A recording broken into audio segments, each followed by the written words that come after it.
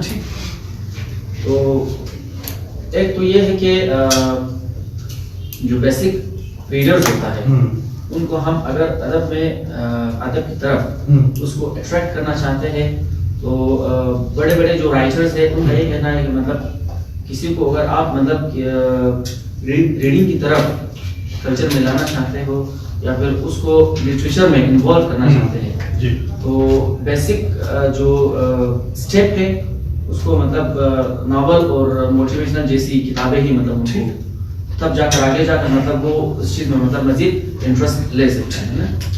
تو اس میں پھر آپ نے کچھ قاسم علی شاہ کی جو مثالیں وغیرہ اور ہماری جو معاشرے کی جو کیپیسٹی ہے اسٹوڈنٹس آپ کو لگتا ہے کہ مطلب جو لٹریچر کی جس طرح کی آپ نے تعریف کی جو مزاحمتی طریقوں کی جو آپ نے باتیں کی اس میں پھر مطلب کچھ خطرناک قسم کے ایگزامپلس بھی دیے جیسے آپ نے وہ جو کافر والا کو اٹھانے والی مثالیں بھی دی نا. تو کیا آپ کو لگتا ہے کہ مطلب اس سیشن کے بعد لوگوں کا انٹرسٹ ان ریزسٹنگ موومنٹ میں ہوگا زیادہ ہوگا یا پھر کم ہوگا؟ پہلے تو بات یہ ہے کہ جو سماج چلتا ہے اپنے سسٹم میں سوسائٹی بڑھتی رہتی ہے. میں اور آپ سوسائٹی سماج میں ہوں گے تب بھی چلے گا, نہیں ہوگا تب بھی چلے گا. اور جہاں تک آپ نے بات کی سیشن کی تو میں نہیں سمجھتا کہ میں اتنا انفلوئنشل ہوں گا کسی کے اوپر کہ میں مجھ سے متاثر ہوگا کوئی شروع کرے گا, لیکن یہ چین ہے, یہ بڑھتا جائے گا. میں چونکہ مزاحمت اور سیاست یہ آپ ایک ریالٹی آپ کے گرد گھومتی ہے, یہ قاسم علی شاہ سے زیادہ آپ سے تعلق رکھتا ہے آپ کی زندگی سے. سیاست اور ادب موٹیویشنل سٹف سے زیادہ آپ کے لیے اہمیت رکھتا ہے, کیونکہ جب آپ یونیورسٹی کے اندر آپ جاتے ہیں, جب آپ کالجز کے اندر جاتے ہیں تو آپ کو پیورلی انٹرٹینمنٹ, اگر آپ اسلامیات کی شکل میں بھی آپ کو ایک ادب ملے گا, تاریخی جنگوں کا ادب ملے گا, آپ کو پاک اسٹڈیز کے اندر بھی ملے گا, آپ کو ایک ریزسٹنس ملے گا. ریزسٹنس ہمارے حق میں نہیں ہوگی, ہمارے خلاف بھی ہو سکتی ہے, ہمارے نقطۂ نظر سے مختلف بھی ہو سکتی ہے, لیکن وہ آپ کو ملے گا, آپ اس سے انکار نہیں کر سکتے. جہاں تک بات ہے آپ نے وہ خطرناک مثالیں پیش کی, میں نے آپ کو پوری نظم نہیں سنائی اس لیے شاید آپ سمجھ گئے. میں نے وہ تھا کہ ہاں اب چونکہ دیکھیں اس کی کریٹک کیا تھی, اس کی تنقید کیا تھی کہ ہمارے یہاں جو ایک مذہبی فرقہ پرستی کا ایک دور ہے. دیکھیں یہ تو ہمارے خلاف لگے نا, کافر کافر فلاں کافر جو نہ مانے وہ بھی کافر, یہ تو ہم وکٹم تھے نا اس کے. اس نے ہمیں ڈیفینڈ کیا کہ یہ جو فتوے لگتے ہیں کافری کا, انہوں نے اس کا ایک تنزیہ طور پر اس کی کریٹک باندھی کہ آپ کہتے ہیں ڈول بھی کافر, تال بھی کافر, میکڈونلڈ کا کھانا کافر. انہوں نے ایک بڑی نظم سن رہی تھی کہ KFC کا چکن کافر, پتہ نہیں کیا کیا انہوں نے لکھا تھا, کہ انہوں نے ایک تنقید باندھی کہ آپ کے فتوے لوگوں پر کس طرح اثر ڈال رہے ہیں اور کس طرح سے اس کے نیگیٹو امپیکٹس ہو رہے ہیں. جہاں تک بات کی موٹیویشنل سٹف کی, دیکھیے میں اس لیے اس کی مخالفت کرتا ہوں. آپ نے کہا کہ لوگ کہتے ہیں کہ جب آپ کتاب خوانی شروع کرتے ہیں, ریڈنگ شروع کرتے ہیں, تو آپ کو ایک اسی قسم کی کتابیں پڑھنی پڑتی ہیں کہ سیلف انجوائمنٹ کے لیے, کہ شیخ چلی کی داستانیں میں پڑھوں یا مولانا نصر الدین کی کہانیاں پڑھوں, تاکہ یا قاسم علی شاہ کی کچھ مثالیں میں پڑھوں تاکہ مجھے ایک وہ موٹیویٹ ہو. لیکن مجھے نہیں لگتا کہ اس اسٹیج پر ہے کہ ہم ایسی کتابیں پڑھنے کی, اسٹارٹ سے ایسی کتابیں پڑھنے کی ضرورت محسوس ہو. ہم اس نہج میں رہتے ہیں جہاں ہم اوپنلی پولیٹکس کو کرتے ہیں, ڈبیٹ کرتے ہیں. انتخابات میں تو ہم ایک دوسرے کا منہ تک نوچ رہے ہوتے ہیں. یہ اسٹیج ہے ہمارا کہ ہم پولیٹیکل سائڈ لے اپنا. ہر بندہ آپ میں سے پولیٹیکل ہے, ہر بندہ انتخابات میں آپ کو کوئی پوائنٹ آف ویو ہوتا ہے, ہم اس کو ووٹ دیں گے, نہیں دیں گے, کیوں دیں گے. تو مجھے لگتا ہے 21st سینچری کے اندر, اور یہ ہمارا کوئی ٹرائبل سوسائٹی نہیں ہے, کلاسیکل ٹرائبل سوسائٹی کے اندر ہم 21st سینچری کے اندر رہتے ہوئے ہم اتنی اوپن انوائرمنٹ ہمیں ملی ہے ایجوکیشن کے لیے.